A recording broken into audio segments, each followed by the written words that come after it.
जय श्री राम दोस्तों, राधे राधे। मैं हूँ पुष्पा उपाध्याय। जय श्री राम, राधे राधे। मैं हूँ सीमा पांडे और आज हम दोनों मिलके एक देवी गीत सुनाएंगे। देवी गीत आपको पसंद आएगा तो वीडियो को लाइक कीजिएगा, शेयर कीजिएगा, कमेंट बताइए देवी गीत कैसा लगा और हमारे चैनल एसपी भजन सागर को सब्सक्राइब करें। अड़उल के फुलवा में कवन गुण हो, मैया गईलू लो भाई। अड़उल के फुलवा में कवन गुण हो, मैया गईलू लो भाई। महिला अटारी माई के मन ही न भावे, महिला अटारी माई के मन ही न भावे। ऊंचे पहाड़वा में कवन गुण हो, मैया गईलू लो भाई। ऊंचे पहाड़वा पे कवन गुण हो, मैया गईलू लो भाई। अड़हुल के फुलवा में कवन गुण हो, मैया गईलू लो भाई। हाथी और घोड़ा माई के मन ही न भावे, हाथी और घोड़ा माई के मन ही न भावे।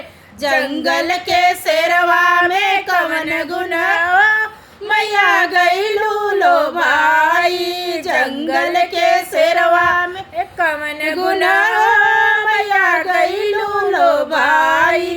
अड़हुल के फुलवा में कवन गुण हो, मैया गईलू लो भाई। पीपल और बरगद माई के मन ही न भावे, पीपल और बरगद माई के मन ही न भावे। निमिया के पेड़वा में कवन गुण हो, मैया गईलू लो भाई। निमिया के पेड़वा में कवन गुण हो, मैया गईलू लो भाई। अड़हुल के फुलवा में कवन गुण हो, मैया गईलू लो भाई। अड़हुरी बतास माई के मन ही न भावे, पूड़ी मिठाई माई के मन ही न भावे। पूड़ी मिठाई माई के मन ही न भावे। घुघुरी बतासा में कवन गुण हो, मैया गईलू लो भाई।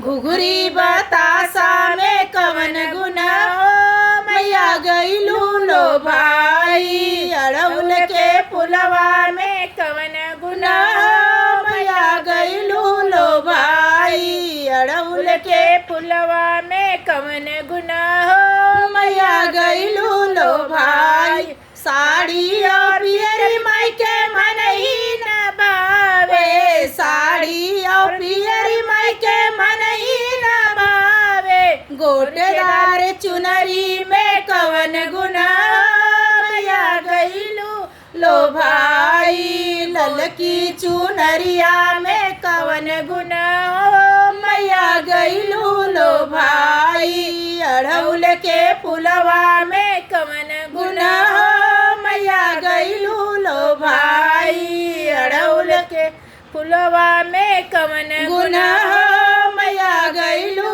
लो भाई। अटपट गीत माई के मन ही न भावे, अटपट गीत माई के मन ही न भावे। हमरे पचरवा में कवन गुण हो, मैया गईलू लो भाई। हमरे पचरवा में कवन गुण हो, मैया गईलू लो भाई। अड़हुल के फुलवा में कवन गुण हो, मैया गईलू लो भाई। अड़हुल के फुलवा में कवन गुण हो, मैया गईलू लो भाई।